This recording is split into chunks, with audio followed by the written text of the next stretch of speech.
Bismillahirrahmanirrahim. Assalamualaikum warahmatullahi wabarakatuh. Alhamdulillah. Alhamdulillahilladzi nahmaduhu wa nasta'inuhu wa nastaghfiruh wa na'udzu billahi min syururi anfusina wa min sayyiati a'malina may yahdihillahu fala mudhillalah wa may yudlil fala hadiyalah. Asyhadu an la ilaha illallah wahdahu la syarikalah wa asyhadu anna Muhammadan abduhu wa rasuluh. Allahumma shalli wa sallim wa barik wa an'im ala Muhammad wa ala ali Muhammad kama shallaita wa sallamta wa barakta ala Ibrahim wa ala ali Ibrahim fil alamin innaka Hamidum Majid. Amma ba'du. Alhamdulillah, seluruh pujian hanya milik Allah Subhanahu wa taala, dat yang memberikan kekuatan kepada kita, dat yang telah memilih kita guna kita mau untuk duduk dan menambah pengetahuan kita perihal manusia terbaik yang pernah hidup di atas muka bumi ini, yaitu Rasulullah Shallallahu Alaihi Wasallam. Meskipun materi kita sebenarnya masih materi sebelum kenabian, tetapi materi sebelum kenabian merupakan sebuah materi yang tidak bisa dipandang sebelah mata juga. Dia materi yang bersifat persiapan. Jadi 40 tahun awal di mana Rasul Shallallahu Alaihi Wasallam hidup sebelum nanti mendapatkan wahyu yang pertama, yaitu di Gua Hira, itu merupakan sebuah materi yang perlu kita pelajari untuk menggambarkan tentang sebuah persiapan.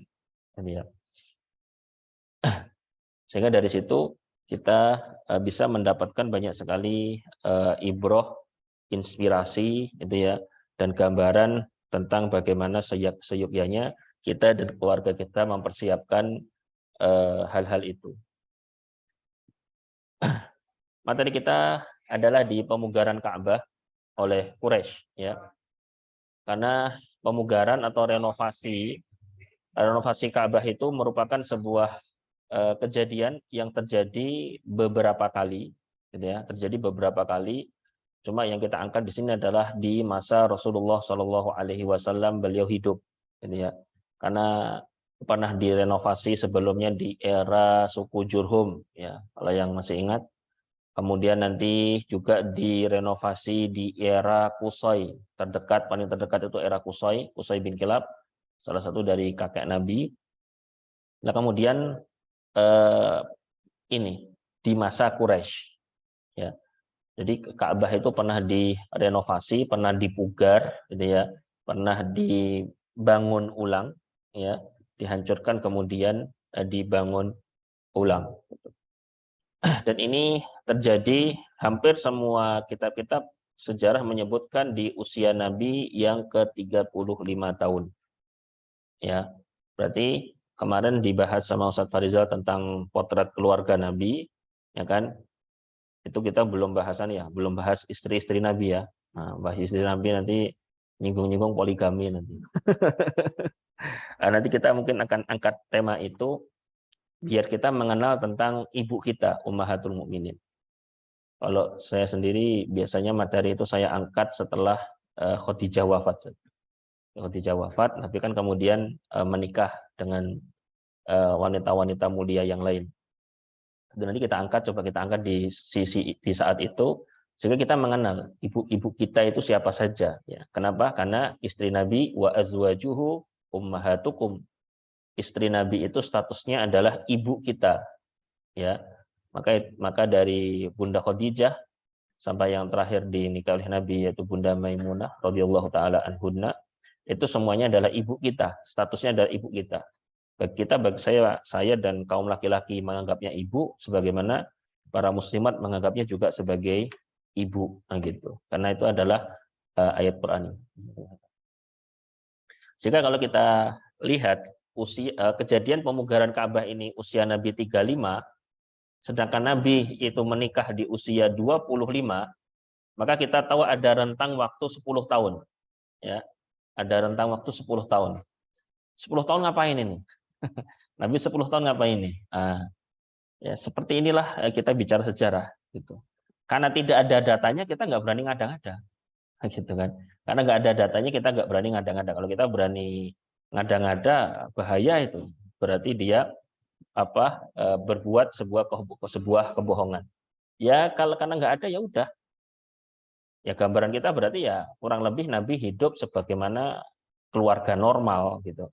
Nabi punya istri, Nabi punya anak, Nabi punya pekerjaan, Nabi hidup di masyarakat, ya kan, dan seterusnya. Secara detail memang tidak ada itu. Ya, secara bab detail tidak ada. Nah, cuma mungkin nanti di beberapa hadis menyebutkan beberapa kejadian-kejadian, tapi itu hanya 1-2 cuplikan saja, tidak menyeluruh. Nah, karena kejadian yang akan kita bahas ini disebutkan oleh ahli sirah dan sejarah bahwa usia Nabi ini 35 tahun atau 5 tahun menjelang kenabian. Ya, 5 tahun menjelang kenabian. Kita akan bahas ini insyaallah taala ya. Di sini kalau ada yang bekerja sebagai salah satu pengurus agen travel haji umroh, bisa nanti dibicarakan. Kalau ada yang keliru bisa bisa diluruskan. Nah, yang pertama kita coba melihat tentang bentuk Ka'bah ya. Kurang lebih Ka'bah seperti ini. Bisa baca tulisan Arabnya ya? Masya Allah, alhamdulillah. Ini Ustaz Nurjaya bisa ini. Masya Allah, wah pintar nih Masya Allah. Udah.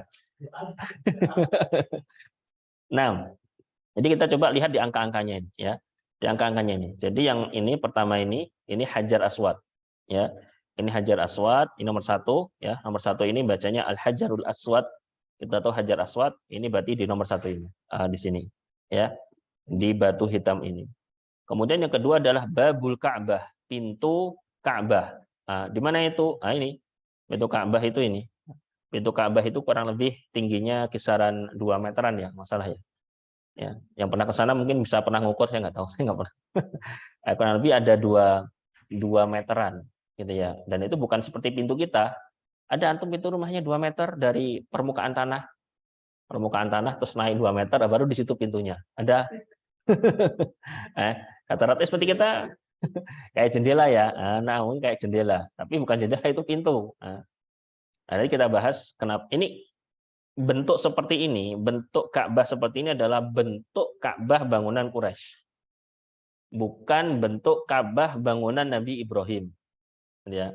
Jadi yang kita tahu ini bentuk Ka'bahnya bentuk Ka'bah Quraisy. Gitu. Mungkin ada 1-2 yang jadi perbedaan di kalangan para ulama, ini bangunan Quraisy atau bangunan Abdullah bin Zubair radhiyallahu anhu. Karena nanti kisahnya kan terjadi sebuah terjadi sedikit peperangan lah, mungkin dikatakan gitu ya, antara Abdullah bin Zubair radhiyallahu anhu dengan Al-Hajjaj bin Yusuf, gitu ya.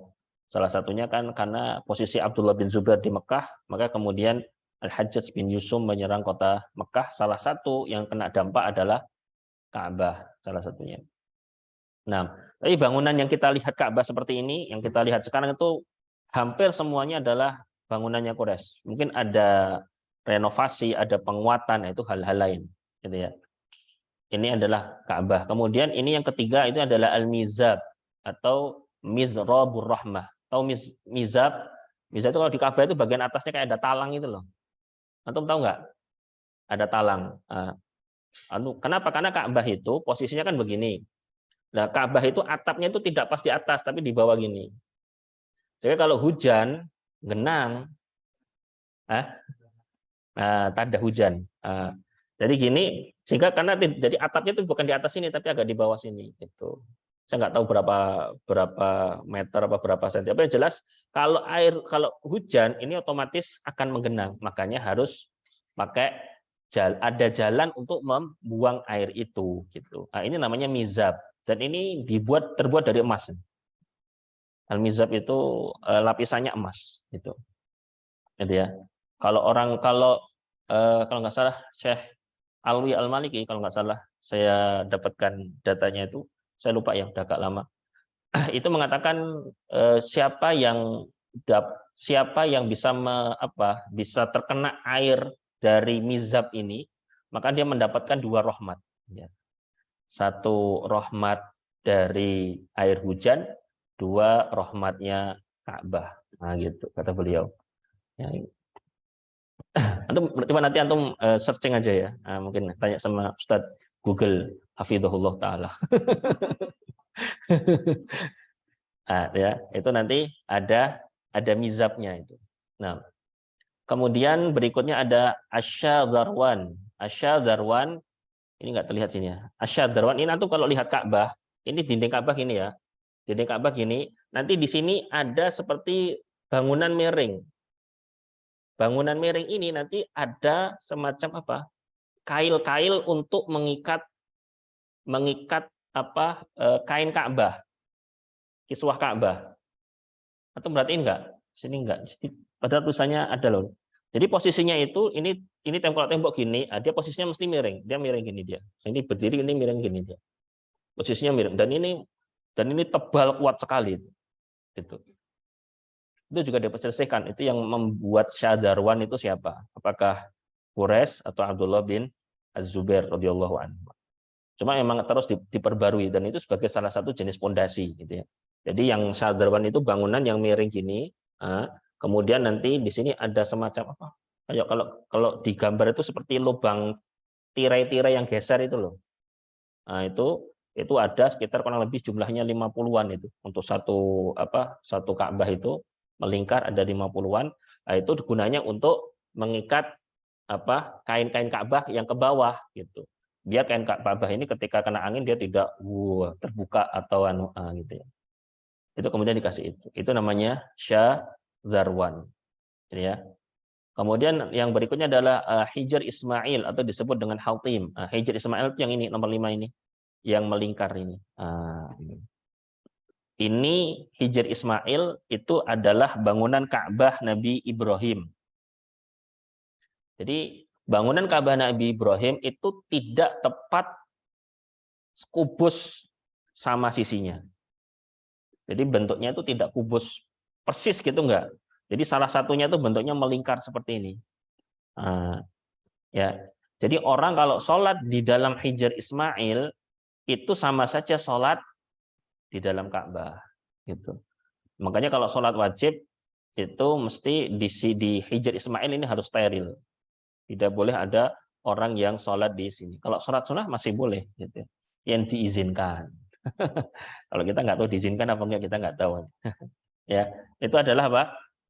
Itu adalah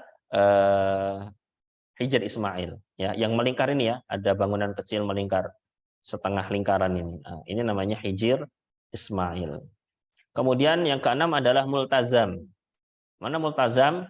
Multazam itu antara sudut Hajar Aswad ini, sudut Hajar Aswad sampai ke ini pintu Ka'bah. Ya, dari sudut Hajar Aswad sampai ke pintu Ka'bah itu kan ada tembok. Nah, tembok itu namanya multazam. Itu salah satu lokasi mustajab doa. Gitu. Makanya kalau antum umrah atau haji pas tawaf, antum berhenti jangan lama-lama di situ. Kalau ramai ya, kalau sepi mungkin bisa agak lama. Ambil doa yang singkat saja, kemudian berdoa sama Allah sambil megang itu. Itu namanya multazam. Gitu. Pernah? Belum pernah ya? Belum pernah. Nah, insya Allah nantilah ya.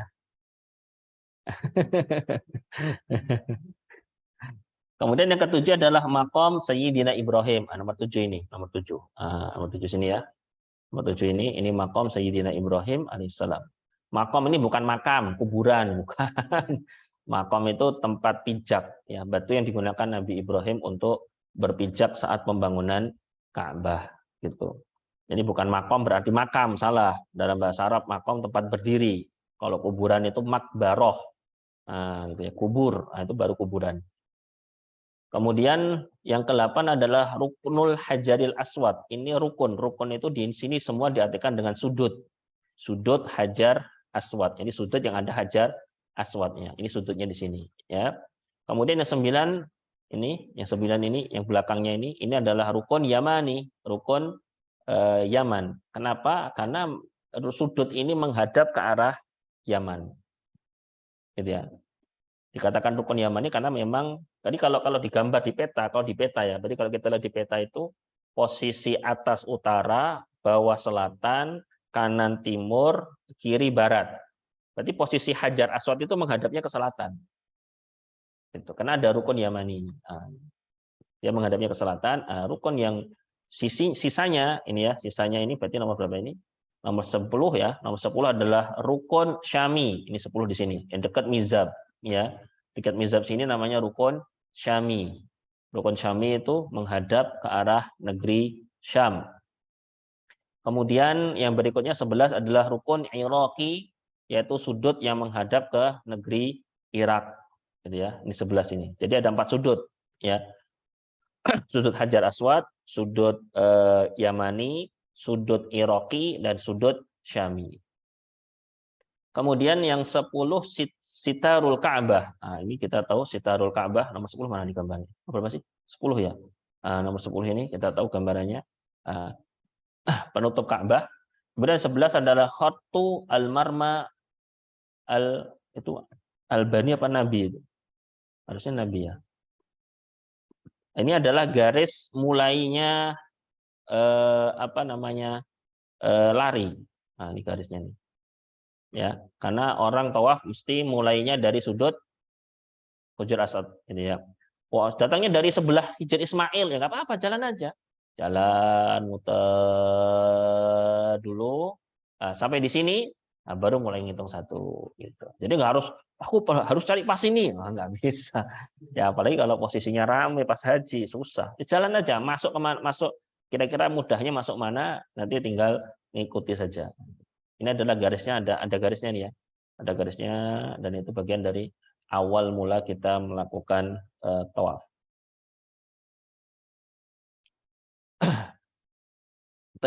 Ini kurang lebih dan sekali lagi ini adalah bentuk gambaran dari Ka'bah yang dibangun oleh Quraisy, gitu ya.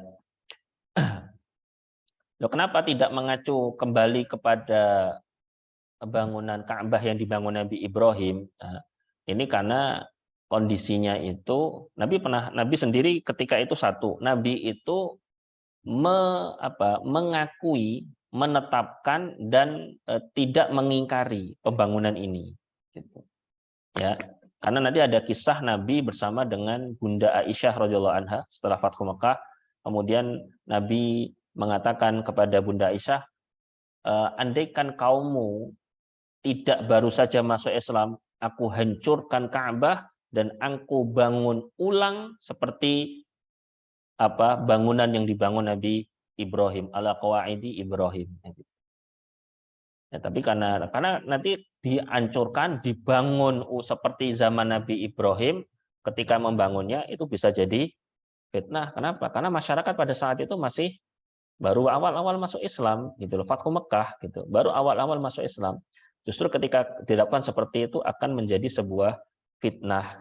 Sehingga ketika Nabi tidak merubah itu, padahal Nabi ketika itu mampu karena khawatir terjadinya fitnah itu, maka kemudian artinya diperbolehkan bangunan seperti ini. Gitu. Karena kalau ini dianggap kemungkaran, gitu misalnya, kalau bangunan seperti ini, bentuk seperti ini tidak seperti zaman Nabi yang dianggap kemungkaran, mesti akan diganti sama Nabi.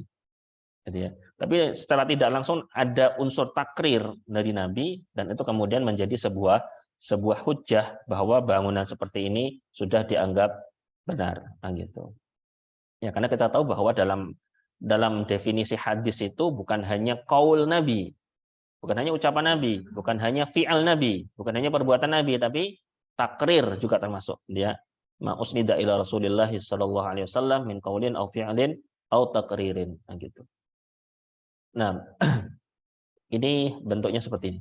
Sekarang kita akan coba kembali ke zaman Nabi. Bagaimana kisahnya bangunan yang seperti awal bangunan Nabi Ibrahim kemudian dirubah oleh Quraisy seperti sekarang ini. Ya. Kita mulai dari sebabnya dulu.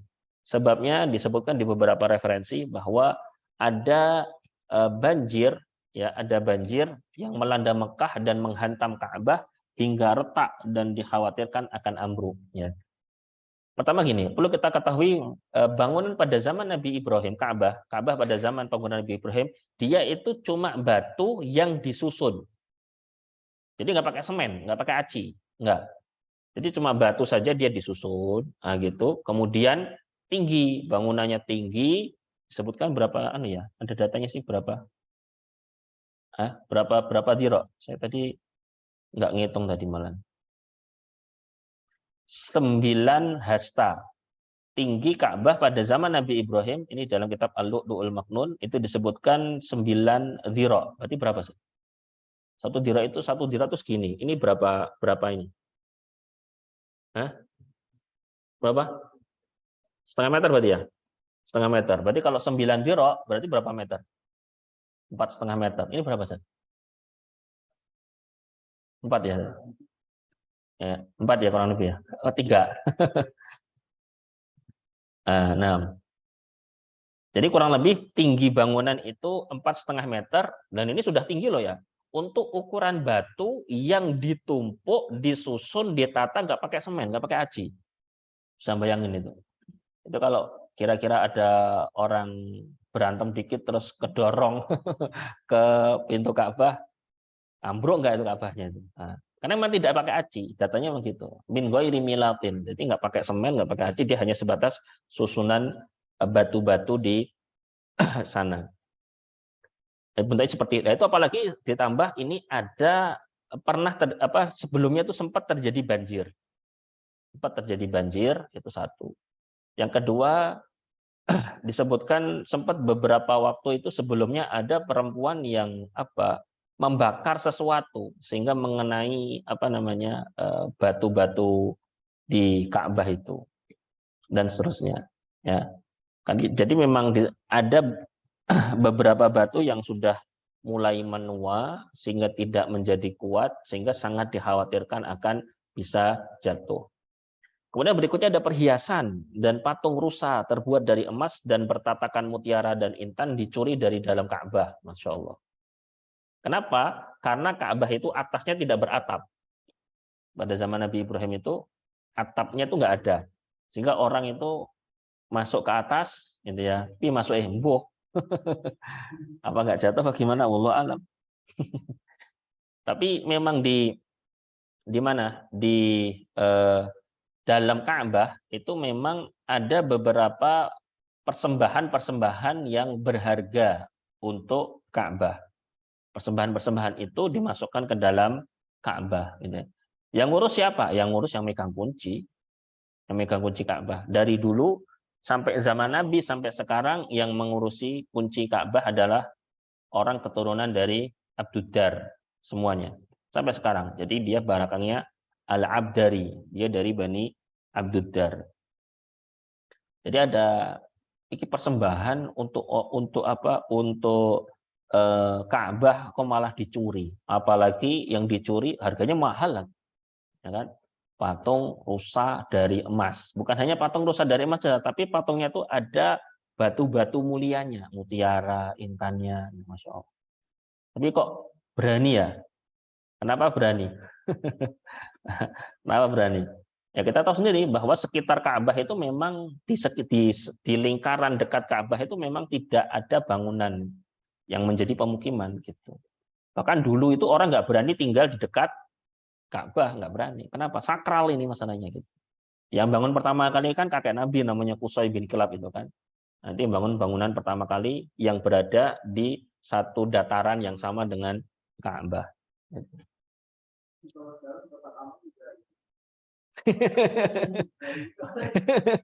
Oh, sama ya, kotak amal hilang, sendal hilang. Bahkan sempat beberapa lihat di video itu ada orang sholat naruh tas di depan itu, dia sengaja nunggu orangnya sujud, orang sujud ambil lari gitu kan. Ada juga, ya Allah, gimana ya, berani gitu maksud saya. Ada orang-orang yang gitu itu.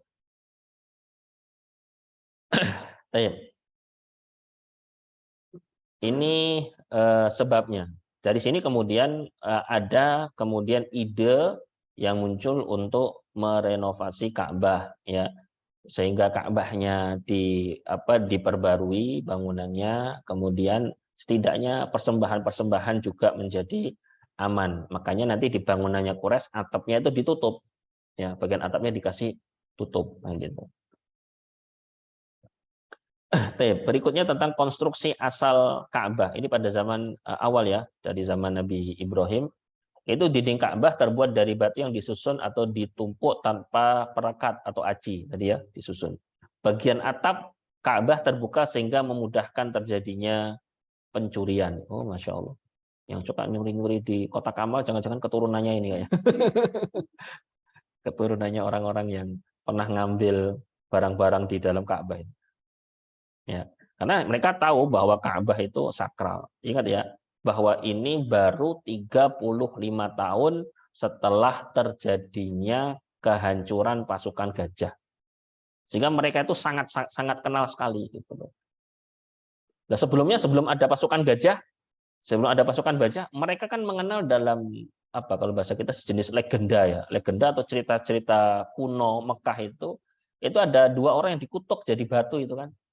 Asing enggak namanya? Kalau kita kan ada maling kundang ya, nah, kita di zaman sebelum sebelum Quraisy di zaman Nabi ini juga ada kisah itu, namanya Isaf dan Nailah.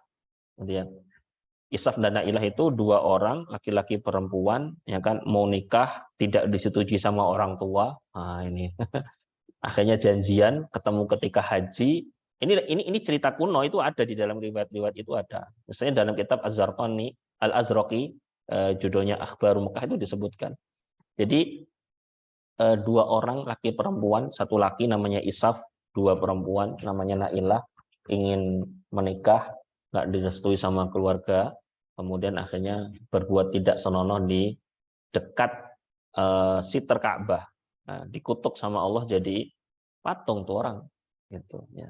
Tapi justru kemudian patungnya itu ditaruh satu di sofa, satu di marwah, ditaruh di sofa di marwah, agar orang saat melakukan sa'i sofa marwah itu melihat patung itu kemudian mengambil pelajaran. Nah, terus ada orang tokoh Mekah Amr bin Luhai, ini dua patung ini bukan ditaruh di sini, diturunin. Isaf dan Nailah ini diturunin dan ditaruh di depan pintu Ka'bah. Ya. Dan artinya cerita-cerita seperti itu mereka memandang memang ada kesakralan Ka'bah itu sendiri. Gitu. Belum lagi orang-orang ini mereka secara keyakinan mengklaim mengikuti ajaran Nabi Ibrahim alaihissalam, sehingga lebih kuat lagi keyakinan mereka dalam bab masalah kesakralan Ka'bah. Kemudian di dalam Ka'bah terdapat sumur yang dangkal, tempat penyimpanan dan hadiah yang dipersembahkan ke Ka'bah. Salah satunya tadi ada patung tadi dan itu dicuri di situ. Ini dalam kitab Sirah Ibnu Hisham. Nah, sekarang bagaimana proses pemugarannya? Ya, bagaimana proses pemugarannya? Nah, ada seorang konsultan, kalau bahasa kita mungkin insinyur, namanya Bakum. Ya, namanya Bakum, dia dari Romawi dan disebutkan di banyak referensi, salah satunya Ibnu Sa'ad. Bakum ini orang Romawi, dia itu membawa beberapa pasukan, bukan pasukan sih, tenaga, ya kalau bisa kita tukang, ya membawa beberapa tukang dan bahan-bahan bangunan. Kenapa? Karena disebutkan Bakum itu dalam riwayat Ibnu Hisham dia ahli bangunan berkebangsaan Koptik. Koptik itu pusatnya di Mesir, gitu. Pusatnya di Mesir dan Mesir itu secara teritorial wilayah dia di bawah administrasi Romawi, ya, maka dikenal dengan Bakum Ar-Rumi, Bakum dari Romawi, gitu. Bukan dari Eropa. Kalau Mesir kan masuk Mesir itu kan masuk Afrika ya, Mesir itu masuk negara Afrika, masuk benua Afrika. Maka ini datang tujuannya disebutkan wallahu alam, kalau Ustadz Asep menyampaikan mungkin ada kata mungkin ingin bangun gereja entah di Habasyah atau di Yaman, ya mungkin ya, karena memang orang Koptik bawa bangunan, nggak tahu, kemungkinan besar memang untuk bangun gereja memang orang Koptik gitu ya. Kemudian di apa di pakai laut merah ya, kemudian terombang-ambing di laut merah, akhirnya kemudian merapat bersandar ke Syuaibah, ya pelabuhan yang dekat Mekah. Nah, kebetulan ya, kalau saya sendiri meyakini dunia ini nggak ada yang kebetulan. Kalau saya nggak ada yang kebetulan. Ini ya. Kenapa? Karena semua sudah diatur oleh Allah Subhanahu wa Ta'ala. Di satu sisi Mekah ada rencana untuk memugar Ka'bah, ternyata bakumnya diombang-ambingkan dan berlabuh di pelabuhan dekat Mekah. Cocok nggak? Pakai ilmu cocoklogi ya, ilmu cocoklogi. Kalau saya sendiri secara apa yang saya yakini, di dunia ini tidak ada yang kebetulan. Segala sesuatunya sudah tercatat di Lauhil Mahfuz oleh Allah Subhanahu wa Ta'ala. Kemudian nanti diminta untuk jadi apa? Diminta untuk jadi pengawas atau insinyurnya. Nah, bangunan Ka'bah ini kan mau dirobohin, kemudian dibangun ulang. Nah, sekarang siapa yang berani merobohkan? Siapa? Hah? Siapa yang berani? Ada tulisannya di situ. Ada tulisannya Al-Walid bin Mughirah. Nah, kenapa? Mereka itu mereka itu bukannya nggak tahu kan kisah pasukan gajah itu kan, mereka bukannya nggak tahu. Mereka kan tahu kisah Ashabul Fil itu. Bagaimana pasukan gajah datang ingin menghancurkan Ka'bah, tapi ternyata Masya Allah, ya kan, Allah binasakan mereka, termasuk Abraha itu ya. Abraha, meskipun Abraha tidak mati di tempat ya, Abraha mati dalam perjalanan menuju Yaman. Dan mereka ya kan sama-sama ngerobohin. Bedanya di mana? Nah, Mumtaz ya. Bedanya tuh di niat. Amalan itu bisa jadi sama, tapi bagaimana niatnya? Nah, gitu. Ini bagian penting di dalam kita dalam beramal harus memperhatikan dari sisi niat. Lah, Al-Walid bin Mughirah itu melakukan percobaan. Disebutkan memang nggak ada yang berani. Memang nggak ada yang berani. Gimana mau berani?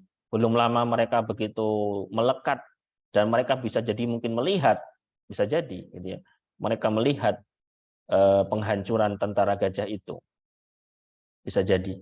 Nah, tapi kemudian itulah yang membuat mereka nggak mau. Gimana mau ngancurin Ka'bah ini? Enggak lah, enggak. Berani, nggak berani. Berani, nggak berani. Gitu ya. Kalau disebutkan di dalam kitab ini, Al-Walid mengatakan, aturiduna bihadmiha al-islah awil isaah, kalian itu menghancurkan Ka'bah ini nanti. Kita kan mau renovasi, kita mau hancurkan, mau kita bangun ulang. Niatnya mau ngapain? Mau memperbaiki atau merusak Ka'bah? Kita kan maunya memperbaiki. Innallaha la yuhlikul muslihin.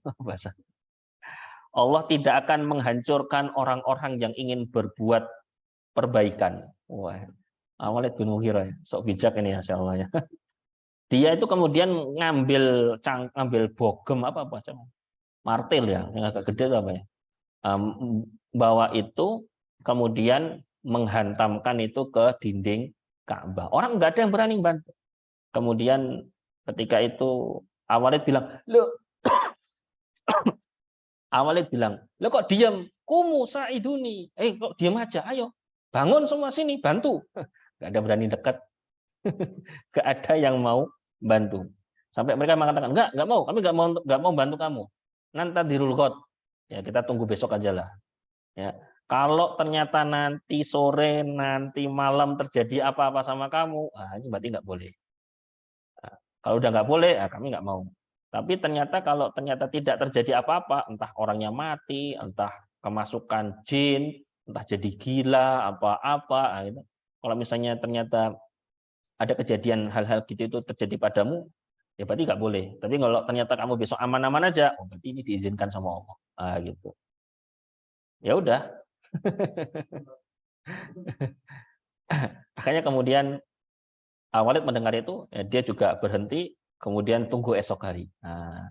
Jadi esok hari ditunggu reaksinya 1 malam, bangun harinya aman. Nah, ini berarti diizinkan. Gitu ya. Ini diizinkan. Kenapa? Ya karena tadi ya, perbedaan ada niat meskipun sama-sama menghancurkan Ka'bah, gitu ya. Sedangkan niat Abraha itu disebut oleh Allah dengan kaid. Nah, dengan kaid atau tipu daya. Alam yaj'al kaidahum fi tadlil. Quraisy membangun Ka'bah bersama-sama tanpa menyerahkan pekerjaan kepada pihak luar. Jadi Bakum sebagai insinyur, Bakum yang mendesain bangunannya seperti apa yang harus dikerjakan duluan ini, dia yang sebatas pengawasnya, insinyurnya, tapi pekerjaan orang Quraisy tidak mau menyerahkan kepada orang lain. Yang ngerjain hanya Quraisy, tidak boleh selain Quraisy.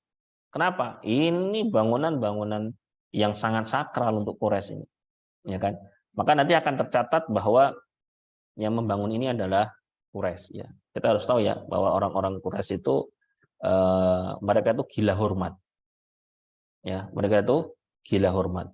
Dengan kehormatan, dengan kemuliaan, mereka itu tergila-gila dengan itu, ya kan? Dengan yang lainnya. Makanya kan salah satunya itu kan pintu Ka'bah. Pintu Ka'bah zaman Nabi Ibrahim atau bangunan Ka'bah Nabi Ibrahim itu kan pintunya 2. Satu di timur, satu di barat pintunya itu. Dan saat Quraisy bangun, pintunya dibuat 1. Ya, dibuat tinggi lagi pintunya. Ya tadi sekisaran 2 meteran. Untuk apa itu? Ya tadi kan hanya orang-orang tertentu saja yang boleh masuk akhirnya. Dibuat 1 pintu dan itu pemegang kuncinya juga dari Quraisy, yang masuk hanya orang-orang tertentu saja gitu. Jadi ya dia punya jasa sama Quraisy, punya hubungan dekat dengan Quraisy. Ya kalau sekarang berarti punya jasa, punya kebaikan gitu ya, kebaikan yang besar kepada Arab Saudi atau kepada rajanya, suruh masuk, boleh masuk ke situ. Makanya orang masuk ke Mekah, orang masuk ke Ka'bah itu bukan pilihan Allah, tapi pilihan manusia.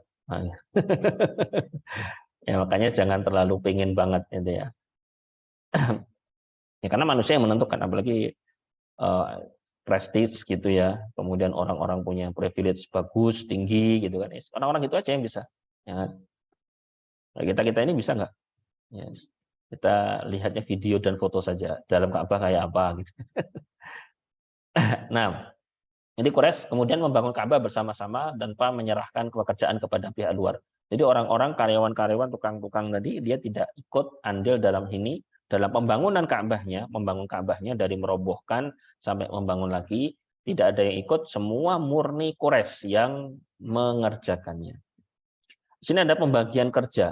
Di sini ada pembagian kerja di sini. Ada Bani Abdi Manaf gitu ya, dan Bani Zuhrah itu dari rukun Hajar Aswad hingga rukun Syami. Jadi ke arah mana ini? Ke arah atas, ya, ke arah utara. Jadi bangunan Ka'bah yang ke arah utara, ke arah atas, gitu ya. Kemudian Bani Asad bin Abdul Uzza dan Bani Abdiddar dari rukun Syami ke rukun berikutnya, yaitu rukun Iraqi, gitu ya. Yaitu bergeser ke arah barat, gitu ya. Berikutnya Bani Taim dan Bani Mahzum dari rukun Bani Asad tadi, rukun Iraqi sampai rukun Yamani, berarti turun ke selatan, gitu ya. Bani Saham, Bani Jumah, Bani Adi, dan Bani Amir. Bani Amir ya. Ini Amir bin Lu'ay. Amir bin Lu'ay itu satu bagian besar tersendiri dari kabilah Quraisy. Jadi Quraisy sendiri itu dari Ka'ab bin Lu'ay. Ini dari Amir bin Lu'ay. Ini rukun Yamani hingga rukun Hajar Aswad. Maka disebutkan beberapa, kok banyak banget ini, yang paling bawah kok pakai banget. Bani Saham, Bani Jumah, Bani Adi. Kan disebutkan karena yang bangun atapnya juga ini, kelompok ini bagian kerjanya. Atapnya Ka'bah itu yang bangun ini yang paling bawah, paling bawah ini. Bani Saham, Bani Jumah, Bani Adi, Bani Amir ini bertanggung jawab juga untuk pembangunan atapnya gitu. Ya. Bahan dan modal. Nah, bahan dan modal. Bahannya batu Ka'bah dan kayu-kayu yang dibawa oleh rombongan Bakum. Berarti ini bahan dibawa sama Bakum dan rombongannya. Berarti orang Quraisy bisa mendapatkan itu dengan beli, ya kan? Ada DP nggak dulu ya? Pakai beli gitu. Karena itu barang secara asli barang itu bukan milik orang Quraisy, itu milik rombongannya Bakum tadi. Nah, biaya pembangunan berupa patungan dari perorangan Quraisy dengan syarat berasal dari penghasilan yang baik. Nah, gitu ya. Jadi bangun Ka'bah itu dari harta yang thayyib. Nah, belum ada istilah halal ya. Istilah halal belum ada karena Islam belum ada pada saat itu karena Nabi usianya masih 35 tahunan. Jadi mereka mengenalnya ini harta thayyib, ini harta baik. Jadi mereka tuh berarti dalam pandangan Quraisy itu ada harta baik, ada harta buruk. Nah, gitu. Dalam bangun Ka'bah ini hartanya harus thayyib, gitu. Ya, ada. Nah, nanti di slide berikutnya dibahas tentang kriteria harta thayyib. Gitu. Dan ini menjadi kesepakatan atas usulan Wahab bin Amr dari Bani Makhzum. Siapa ini? Ini kalau masuknya itu berarti kakek Nabi ini. Ya. Jadi Nabi itu punya ayah namanya Abdullah. Abdullah punya saudara kandung adalah Abu Thalib. Ya kan? Bapaknya siapa? Abdul Muthalib. Abdul Muthalib ini kan istrinya nggak satu. Istrinya ada 4 apa 5 itu. Nah, salah satu istrinya namanya Fatimah binti Amr. Salah satu nama istrinya Abdul Muthalib adalah Fatimah binti Amr. Nah, Fatimah binti Amr punya saudara namanya ini Wahab bin Amr. Nah, Fatimah binti Amr istrinya Abdul Muthalib yang menjadi ibu kandung Abu Thalib dan ibu kandung ayah Nabi Abdullah itu dari Bani Makhzum. Gitu. Jadi Nabi itu punya silsilah dari Bani Makhzum tapi dari arah ibunya, gitu ya. Kakek ibu ya, kakek ibu. Ya, kakek ibu sih nenek dari bapaknya. Ya, nenek dari bapaknya. Benar ya? Jadi bapaknya punya ibu, dari sini itu Bani Makhzum. Saudara kandung ibu Abdullah dan Abdul Muthalib ya. Jadi Abdullah dan Abdul Muthalib itu satu ibu. Itulah kenapa sejak awal Abdul Muthalib kakek Nabi ketika di menjelang akhir hayatnya itu memang berpesan agar Nabi Muhammad ini diasuhnya nama Abu Thalib gitu. Ya, memang sama Abu Thalib gitu. Kenapa? Karena masih satu ibu, ya, ibunya masih satu gitu. Yaitu Fatimah binti Amr. Meskipun ada yang perempuan, saya lupa yang perempuan namanya siapa itu. Yang laki-laki 2, ya, anaknya Fatimah binti Amr dari Bani Makhzum, salah satu istri Abdul Muthalib. Itu yang perempuan itu ada, coba saya nggak perhatikan namanya siapa itu. Kalau yang laki-laki namanya Abdullah dan Abu Thalib. Abu Thalib pun juga bukan nama asli kan? Ayo. Abu Thalib sama Nabi itu dia bukan nama asli Abu Thalib itu. Ya kita kenalnya Abu Thalib aja ya. Siapa nama asli Abu Thalib? Nah, kita akan dicari nanti ya. Nama asli Abu Thalib kayak Abdul Muthalib. Abdul Muthalib kan juga bukan nama asli, ya kan? Tayyib. Kita sekarang masuk di kriteria harta yang tayyib. Nah, di sini disebutkan. Dalam riwayat Ibnu Hisham disebutkan bahwa kriteria harta yang tayyib adalah ini kalimatnya ya. Ini kalimat dari Wahab bin Amr ini ya. Ini kalimat teks dari Wahab bin Amr dari Bani Makhzum. Kalimatnya ya ma'syara Quraisy la tudkhilu fi bina'iha min kasbikum illa tayyiban la yadkhulu fiha mahru baghiyin wala bai'u riba wala madlamatu ahadin minan nas. Hai sekalian Quraisy, jangan masukkan dalam pembangunan Ka'bah ini kecuali dari hasil usaha kalian yang baik saja, yang thayyib saja. Makanya kemudian dijelaskan bagaimana pengertiannya itu, la yadkhulu fiha mahru baghi. Tidak boleh masuk dalam pembiayaan ini hasil dari perzinahan. Nah, jadi mereka itu mengenal adanya perzinahan dan itu juga dikenal di masyarakat. Mereka sangat kenal dan mereka yakin bahwa itu adalah perbuatan yang tidak baik. Gitu ya. Memiliki sebuah keyakinan bahwa itu adalah perbuatan yang tidak baik, makanya mereka mengatakan ini kalau hasil dari perzinahan nggak boleh. Apakah mereka berzina? Wallahu a'lam. Tapi yang jelas ada orang-orang yang memaksa budak-budak perempuannya untuk berzina. Itu ada. Jadi mereka punya budak ini, budaknya perempuan. Dia beli, kalau untuk kerja tentu nggak bisa. Dia disuruh berzina. Terus kan ada apa itu? Namanya apa itu namanya? Upahnya.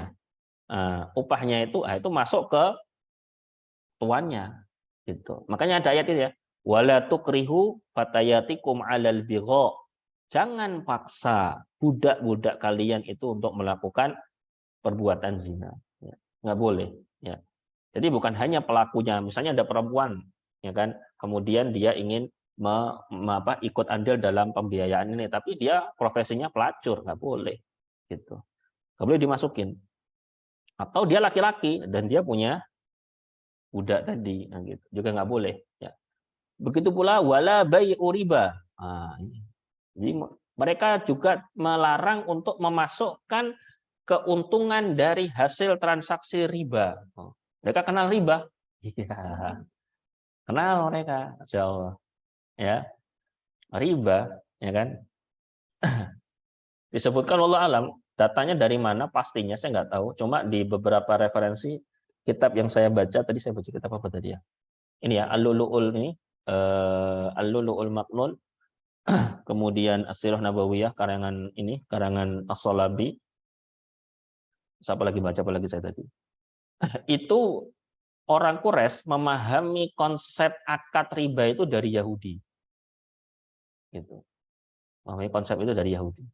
Dan itu salah satunya nanti, wallah alam apakah itu memang pemikiran Yahudi ya dalam mereka melakukan sebuah transaksi dalam pengembangan ekonomi mereka. Tapi nanti kita bisa dapatkan itu kayaknya sih iya. Ya, tapi nanti ada data-data yang bisa kita paparkan nanti insya Allah di bagaimana tingkah pola kelakuan Yahudi di Madinah sebelum akhirnya semua diusir oleh Rasul Shallallahu Alaihi Wasallam kecuali yang terakhir yaitu Bani Quraidah dieksekusi mati sama Nabi. Jadi wala bai'u riba. Jadi transaksi riba itu tidak boleh. Gitu. Ya, jadi mereka tahu bahwa transaksi riba ini merupakan sebuah keburukan. Gitu ya. Transaksi riba itu kan sebenarnya apa? Mengeksploitasi bahasanya, mengeksploitasi orang miskin, gitu, ya kan? Makanya karena riba itu bentuknya ada beberapa. Salah satu yang paling terkenal kan riba dalam masalah utang piutang. Ya.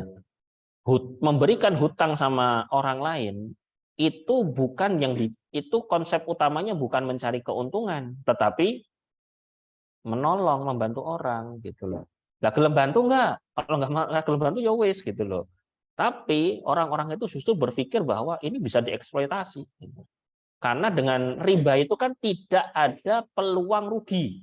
Nah, ya kan? Ada peluang rugi? Oh, enggak ada. Berarti untung bisa jadi berlipat-lipat.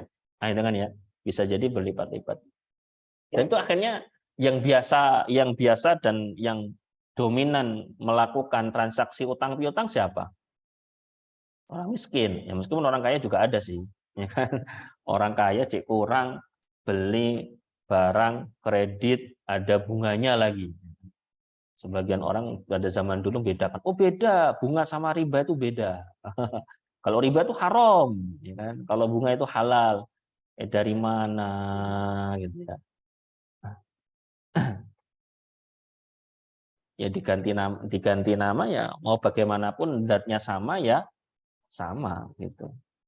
Kayak namanya pelacur, pelacur dikatakan pelacur, pezina, kupu-kupu malam, apalagi PSK gitu kan ya. Itu sama saja gitu ya, sama saja gitu. Kalau guru saya biasa ngasih contoh hewan anjing ya. Hewan anjing namanya hewan anjing ya najis, mau diganti namanya apa ya ya tetap najis itu. Bahasa Jawanya hewan anjing itu apa? Bukan ya, segawon. Nah, segawon. Haus itu ya. Makanya ketika cerita dari guru Ana dulu ketika ngajar itu pakai bahasa Jawa, karena saya kan orang Jawa ya, suka belajar bahasa Jawa halus. Bilang, segawon niku haram. Segawon itu haram gitu. Cuma karena yang dengerin setengah-setengah ngantuk, dia dengernya sego rawon. Wah, Ana nggak mau beli nasi rawon lagi. Kenapa? Kemarin ustadznya bilang nasi rawon haram. Ustadznya bilang segawon haram, dengannya sego rawon. Bahaya ini. Ya, kita kembali ke sini ya. Jadi wala bai'u riba, jadi transaksi jual beli tentang masalah yang berkaitan dengan akad ribawi, ada unsur ribanya di situ, itu juga tidak diperbolehkan. Bahkan Quraisy meyakini itu adalah keburukan gitu. Makanya tidak masuk kategori harta thayyib. Wala madlamatu ahadin minan nas, dan tidak pula sebuah perbuatan buruk seseorang kepada orang lain. Madlamah biasa digunakan untuk sebuah kesewenang-wenangan para pejabat kepada rakyat. Nah, gitu. Entah secara langsung maupun tidak langsung. Makanya pada masa Umar bin Abdul Aziz itu kan ada Umar bin Abdul Aziz ada mahkamah madzalim. Umar bin Abdul Aziz kan masalah itu. Mahkamah madzalim. Jadi apa itu namanya? Kalau kita sekarang kan adanya persidangan apa? Tentara ya, tentara polisi kan ada apa namanya? Apa? Sidang kode etik gitu ya. Militer, gitu. Itu kan ada. Kalau yang pejabat ada nggak kita? Pejabat. Khusus pejabat. Ya, ini pengaduan-aduan dari masyarakat tentang pejabat. Kalau tentang apa militer, polisi, tentara itu kan ada mahkamahnya sendiri gitu kan ya. Yang pejabat ada nggak? Pada zaman Umar bin Abdul Aziz itu ada gitu. Ya. Jadi kayaknya cocok untuk kita mahkamah madzalim. Sehingga para rakyat bisa mengadukan pejabatnya kepada mahkamah tersebut. Berikutnya juga sama. Kalau dalam teks riwayat Ibnu Sa'ad disebutkan la tudkhilu fiha min kasbikum illa tayyiban, ada tambahan ma lam taqta'u fihi rahiman. Selama tidak ada unsur memutus hubungan silaturahim ya. Bisa contohnya misalnya ada sengketa tanah atau sengketa warisan itu kan ya. Kemudian dia mengambil yang bukan haknya secara paksa, secara zalim, itu juga nggak boleh dimasukin ke harta yang digunakan untuk membangun Ka'bah ini. Gitu. Jadi sebenarnya kisah ini membuka mata kita bahwa orang Quraisy pada masa jahiliyah ini pun jana ya ora bodoh-bodoh amat untuk membedakan mana harta baik, mana harta buruk gitu ya. Tapi ya itulah nilai jahiliyah gitu loh. Di mana mereka melihat ini sebuah keuntungan materi, tidak melihat tentang norma baik dan buruk kecuali hanya di wilayah-wilayah sakral saja gitu loh. Kalau ini sakral, mereka membedakan ini baik, ini buruk. Harian, bodoh-bodoh amat dengan ya. Kalau bahasa guru saya dulu pas ngajari saya pakai bal badwal, halal haram diuntal gitu. Halal haram dimakan, makanya nggak peduli gitu ya. Nggak tahu guru saya dapat gitu istilah dari mana. Jadi maka kita juga berarti kita juga harus perhatikan itu bahwa tentang masalah materi terkadang orang juga ada sisi persengketaan dengan apa dengan keluarganya gitu ya. Yang bukan haknya jangan berani-berani diambil gitu ya. Kenapa? Ya karena itu tidak baik untuk dunia dan akhiratnya. Orang Quraisy aja sebelum masa Islam aja bisa mengenal ini, apalagi kita. gitu kan ya. Dengan mudahnya kita bisa memahami syariat dengan media-media sekarang yang ada, seharusnya itu kita bisa lebih berhati-hati. Ya, jadi kriteria harta thayyib disebutkan kurang lebih bukan hasil pencurian, riba, hasil kezaliman, sengketa dengan keluarga, dan segala bentuk kejahatan kepada orang lain. Ya, jadi harta itu tidak boleh. Saya pernah dapat cerita dari Syekh, tapi saya nggak tahu itu ceritanya benar apa enggak. Saya siapa dulu yang ngajari anak itu? Ada apa itu? Ada ular, ya, ada ular yang datang. Bisa cari riwayatnya, buh nih nggak ada ternyata. Wallah alam. Ada mana mungkin pernah dengar nggak? Ada ular yang apa besar yang apa namanya mencegah orang-orang Quraisy untuk membangun karena di dalam harta itu masih ada harta yang haram gitu. Bisa nggak tahu sampai sekarang riwayatnya di mana, referensinya di mana nggak tahu. Wallah alam. Sampai nanti ternyata dicek lagi hartanya, ternyata ada, iya benar ada yang hari haram gitu ya. Akhirnya kemudian disterilkan, udah steril, tiba-tiba ular itu disambar sama burung, terus sembuh kemana wallah alam. Bisa ternyata coba cari tadi nggak ketemu-ketemu di mana referensinya itu. Tapi saya pernah dengar itu. Ya. Mungkin di YouTube ada beberapa kajian mungkin yang menyebutkan cerita itu juga. Tapi secara referensi ya, kita bicara referensi karena kita harus pakai data. Nah, referensinya di mana itu Anda sendiri tidak dapatkan. Mungkin kalau ada yang dapatkan nanti bisa di-share di grup ya. Nah, untuk bisa tambah jadi wawasan kita. Nah, di tengah-tengah pembangunan itu ada obrolan tentang masalah peletakan Hajar Aswad. Ini bahkan sejak mulai akhir pembangunan. Ya. Sengketa terjadi di tengah masa pembangunan ketika dinding Ka'bah mencapai tempat Hajar Aswad. Jadi pengelilingannya sudah, ini sudah mulai ada obrolan, tapi sebatas obrolan saja. Nah, obrolan satu dibantah dengan yang lain. Obrolan satu bantah lagi, bantah lagi, bantah lagi, bantah lagi. Gitu. Awalnya cuma obrolan apa saja, tapi obrolan itu justru kemudian menjadi gitu ya, memanas gitu. Maka sengketa disebabkan setiap klan Quraisy ingin menjadi peletak Hajar Aswad bagian terpenting Ka'bah. Ya, ini karena tadi saya katakan bahwa orang Quraisy itu mereka gila hormat, ya, gila hormat, gila kedudukan, gila kekayaan, ya. Itu nilai-nilai yang ada pada masyarakat masa itu. Sehingga kalau orang mengembalikan Hajar Aswad, tentu ini akan menjadi sebuah nilai yang akan dikenang oleh sejarah. Oh, ternyata kabilah Fulan yang meletakkan gitu ya. Jadi mereka memikirkannya itu ternyata sampai seperti itu gitu ya. Kemudian perselisihan dimulai dari diskusi hingga memanas dan nyaris perang. Ibnu Ishaq menyebutkan dengan lafal tahawaru takhalafu adu lil qital. Pertama tahawaru diskusi, takhalafu berselisih, kemudian sampai adu lil qital, sampai mereka siap-siap untuk melakukan peperangan ini ya. Ini kabilahnya sahabat coba. Ini ada kabilah yang sampai ngotot betul.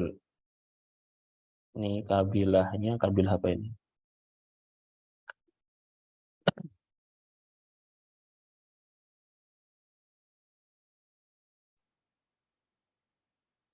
Saya lupa ini kabilahnya kabilah apa ini.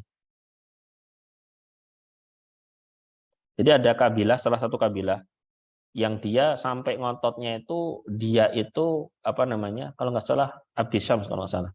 Dia itu sampai membawa baskom isinya darah, kemudian tangannya dimasukin ke darah. Saya tidak akan terima siapapun meletakkan Hajar Aswad kecuali dari kami.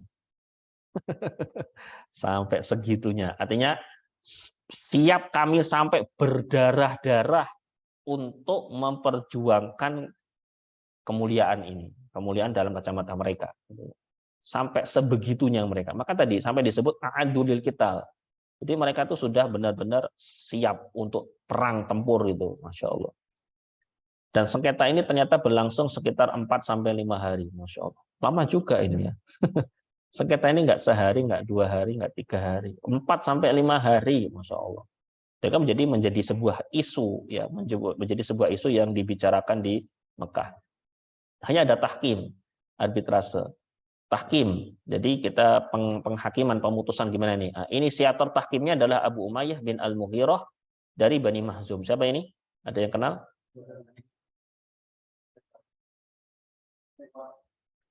Tadi bin Ammar.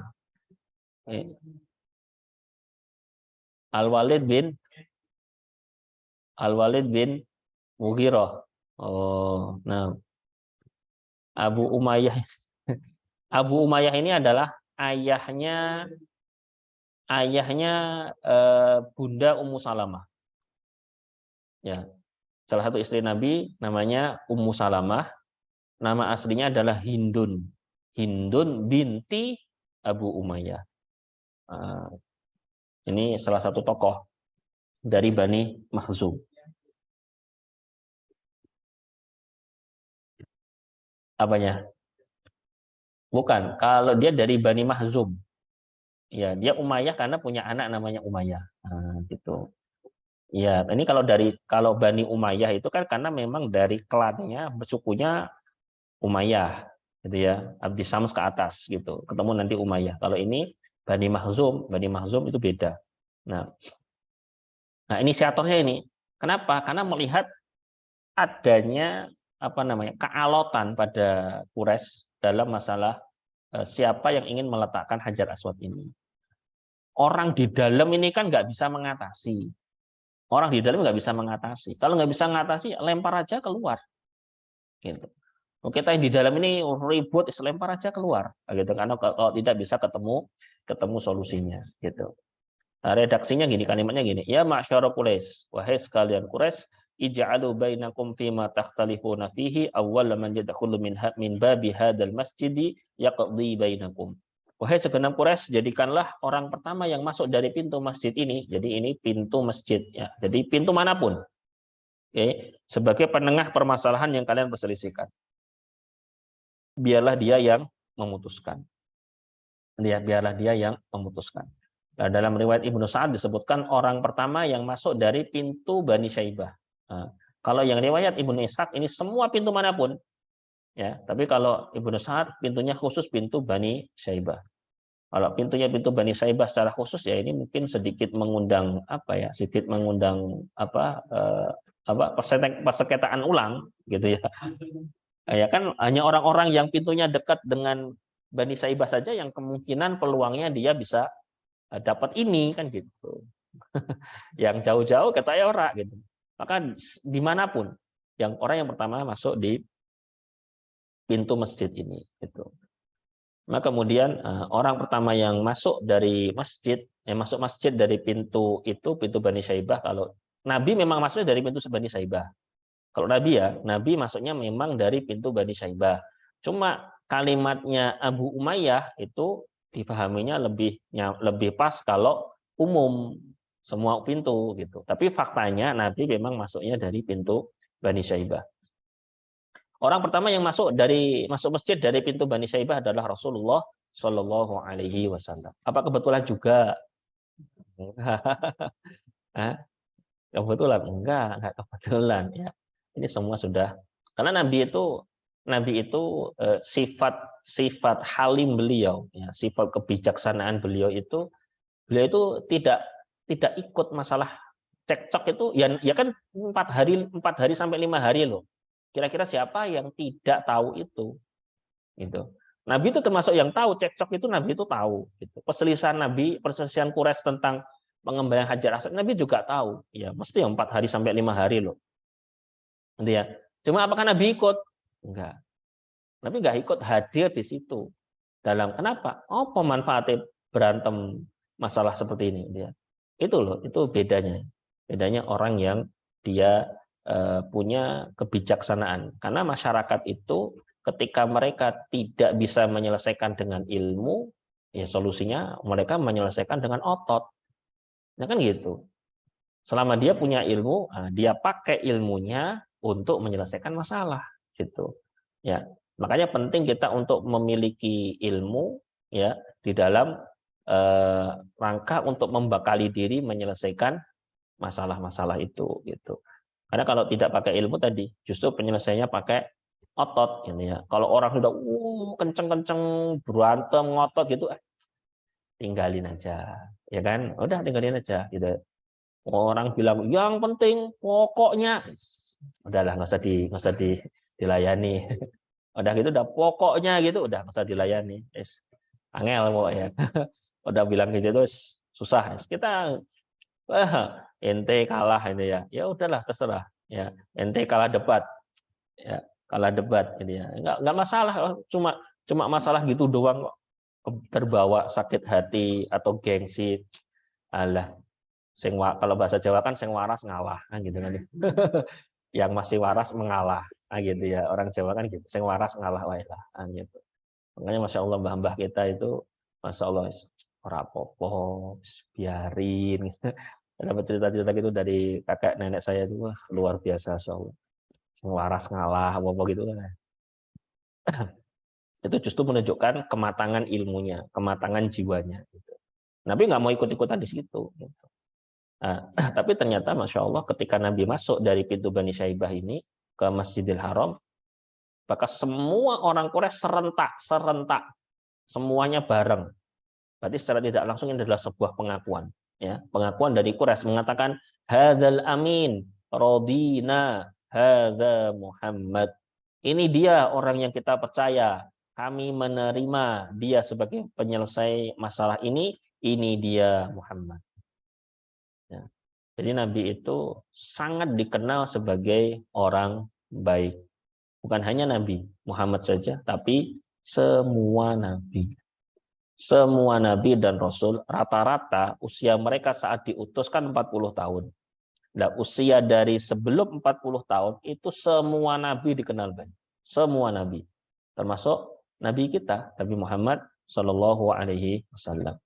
Bisa bayangin transaksi jual beli tidak pernah tidak pernah bohong, gitu ya. Sempat kita singgung itu ya, yang kita singgung di di materi awal-awal gitu. Nabi itu bahkan tidak pernah mencela makanan, gitu ya. Mencela itu bahkan ditafsirkan oleh Imam An-Nawawi dengan komentar. Nah, pernah komentar nggak? Makanan dikomentari. Kalau saya bilang, termasuk salah satunya itu kalau kita jalan, kemudian di tengah jalan ada keinginan untuk mampir ke warung, ya kan, untuk makan. Warung sini aja ya, jangan, nggak enak. Komentar juga. Nabi nggak pernah gitu itu, Masya Allah. Komentar tidak pernah. Jangankan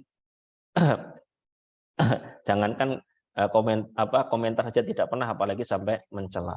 Memang akhlak Nabi luar biasa, dan semua para Nabi itu luar biasa akhlak-akhlak. Kalau kita pelajari kisah para Nabi dan Rasul itu ya. Jadi sudah pada tahu belum kisah para Nabi dan Rasul dari awal sampai akhir? Oh, jelas. Nah, gimana? Ya, ini salah satu hal yang mungkin juga perlu kita dalami. Kita dalami untuk mempelajari kisah para nabi dan rasul. Nah, orang-orang semua selalu mengatakan hadal amin radina hada Muhammad. Jadi sebuah pengakuan yang ini artinya Nabi itu sangat dikenal sebagai orang yang ya, dipercaya, sangat dipercaya sekali gitu. Masya Allah ya. Nah, ini penting, modal bagi kita dan PR bagi kita juga ya, bagaimana kita menjadi orang-orang yang secara akhlak sebenarnya cukup dengan jalankan syariat Islam dengan akhlak-akhlak Islami, itu sebenarnya nanti sudah secara otomatis kok ya, orang-orang sudah akan mengenal kita sebagai orang yang baik gitu ya. Nah, ketika itu Nabi masuk kemudian dimintai untuk menjadi hakim penyelesai masalah ini ya. Rasulullah SAW tidak banyak cincong, ya, tidak banyak berkoar-koar, tidak mulai pakai khutbah, langsung eksekusi. Ya. Nabi tidak banyak bicara, ya, tidak pakai prolog mukadimah, Nabi langsung bentangkan kain di tanah, Nabi ambil hajar aswadnya, Nabi taruh di atas kain itu. Halumu ilayya sauban. Dah, ayo sekarang semuanya ke sini, pegang kain ini. Masya Allah. Dan itu kemudian orang-orang pada ikut kepada Nabi. Ya, mereka pada mengikuti instruksi Nabi, datang disebutkan Rasulullah SAW meminta 4 pemuka wakil dari semua kelompok mendekat. Mereka adalah Utbah bin Rabi'ah ini dari Bani Abdi Syams, gitu ya.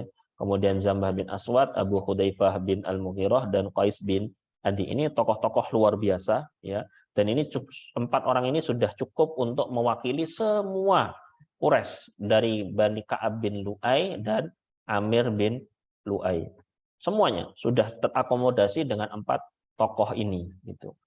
Rasul minta semuanya datang ke sini, pegang satu-satu, ya kan? Kemudian ketika sudah pegang, Nabi meminta tokoh-tokoh memegang ujung kain dan mengangkatnya bersama-sama. Hendaklah semuanya memegang ujung kain, lalu angkatlah bersama-sama. Maka mereka pun melakukannya. Mereka angkat itu, mereka pegang itu, hingga ketika mendekati Hajar Aswad, Rasulullah SAW justru yang mengambil Hajar Aswad dan meletakkannya dengan tangan beliau sendiri. Sendirian Nabi. Gitu ya. Sehingga dari sini kita paham bagaimana luar biasanya Nabi di dalam menyelesaikan sebuah masalah. Jadi menjadi salah satu potret modal penting sebagai seorang Nabi di kejadian-kejadian yang akan kita pelajari saat Nabi sudah diangkat jadi Nabi dan Rasul. Jadi Nabi itu sangat bisa bayangin, contoh sederhana ini aja, bisa bayangin ya. 4 hari, 5 hari berselisih, diselesaikan sama Nabi dengan berapa menit gini-gini kira-kira? Hah? Berapa menit gini nih, Masya Allah. Itu 4 hari, 4 hari, 5 hari, 4 malam, gitu ya. 5 malam, ternyata nggak selesai masalahnya. Nabi selesai. Masya Allah. Dan ini penting, karena Nabi nanti, ya sebagai manusiawi ya kita tahu ya, Nabi sebagai manusia tetap akan dihadapi kepada sebuah masalah, dan Nabi bisa mengatasi masalah itu.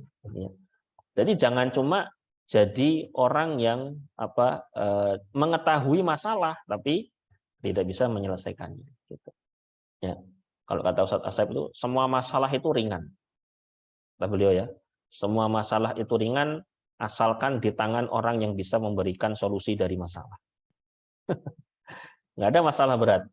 Ya, yang ada itu kualitas orangnya di atas atau di bawah masalah itu. Gitu. Kalau orangnya kualitasnya di bawah masalah, ya nggak bakal ketemu. Contohnya paling sederhana misalnya ada sebuah masalah apa? Masalah apa contohnya? Al-Zaitun misal. Ya, contoh aja ya. Masalah Al-Zaitun kita kemudian paparkan kepada anak MI. Ini terlalu berat untuk mereka. Gitu kan ya. Terlalu berat, bahkan biasanya sangat berat sekali bagi mereka gitu. Kenapa? Ya itu kan berarti level masalahnya lebih berat daripada level orang yang diminta untuk menanganinya tadi. Kan gitu. Dan maka dari itu kita harus membekali diri kita dengan ilmu, ya. Jangan pernah berhenti untuk mencari ilmu, ya kan.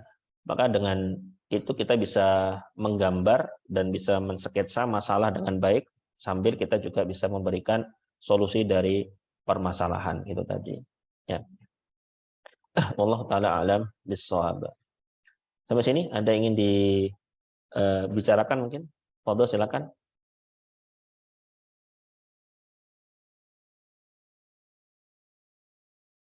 Tidak ada? Tapi kalau nggak ada, kita cukupkan sampai di sini dulu untuk pertemuan kita pada sore ini. So kita akan sambung di pertemuan berikutnya. Mudah-mudahan Allah Subhanahu Wa Taala memberkahi pertemuan kita dan memberikan kepada kita kekuatan dan bimbingannya agar kita bisa ittiba kepada sunnah Nabi Sallallahu Alaihi Wasallam. Rabbana taqabbal minna innaka antas samiul alim wa tub alaina innaka antat tawwabur rahim. Subhanakallahumma rabbana wa bihamdika asyhadu an la ilaha illa anta astaghfiruka wa atubu ilaik. Walhamdulillahirabbil alamin.